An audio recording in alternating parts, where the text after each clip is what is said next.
Il n'y a pas de question d'égalité.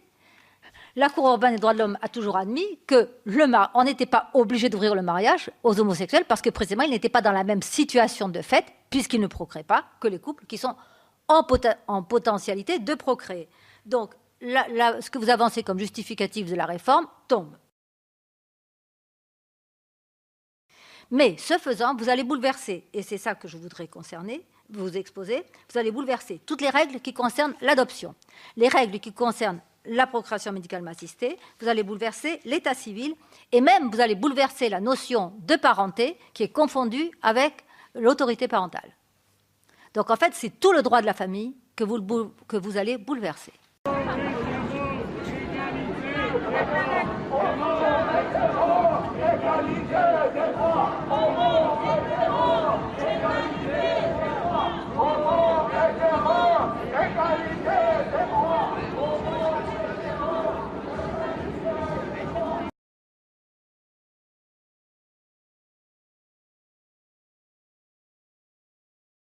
Loi Taubira implique PMA, vrai ou faux?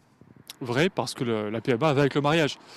Dès lors que les couples de même sexe auront accès au mariage, ils auront accès à tout ce qui va avec le mariage, y compris la PMA.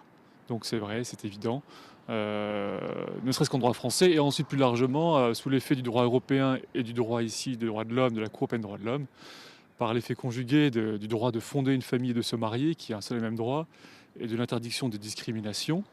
Les couples de même sexe, et c'est évident, et c'est présent dans l'esprit déjà d'ailleurs de tout le monde, visent à avoir accès à la PMA. Le mariage sert à fonder une famille, quel que soit le moyen d'obtention ou de création des enfants. Loi Taubira et GPA? Je dirais plutôt circulaire Taubira et GPA. Très clairement, en France maintenant, nous sommes dans une situation d'incohérence législative. On a d'un côté le droit qui interdit la GPA, les mères porteuses, le droit donc écrit, la législation, et de l'autre une circulaire, un acte réglementaire du ministre qui reconnaît les effets de la GPA pratiquée par les Français lorsqu'elle est pratiquée à l'étranger. Donc aujourd'hui, des Français peuvent légalement avoir un enfant par GPA à l'étranger, mais ne peuvent pas l'avoir en France. Donc ça n'a pas de sens. Très clairement, par une simple circulaire, Madame Taubira a cassé la cohérence du droit français, et en l'absence de cohérence de ce droit, on ne pourra pas justifier ici à la Cour européenne la raison, le motif de l'interdiction des GPA en France.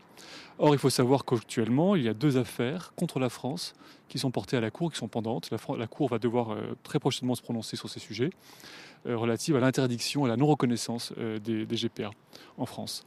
Donc oui, la circulaire Taubira entraîne une grande fragilisation de l'interdiction en France de la GPA et très probablement une ouverture à terme. En tout cas, je pense que c'est le but de cette circulaire qui est de ruiner l'interdiction par le droit français des mères porteuses.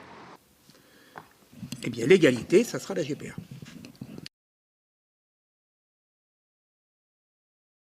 La question des enfants, de l'adoption et de la filiation doit s'inscrire dans le cadre des obligations internationales souscrites par la France.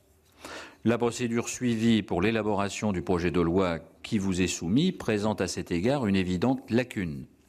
En effet, l'étude d'impact qui accompagne le projet ignore totalement la Convention internationale des droits de l'enfant. Pas une page, pas une ligne ne lui est consacrée. Fin de citation.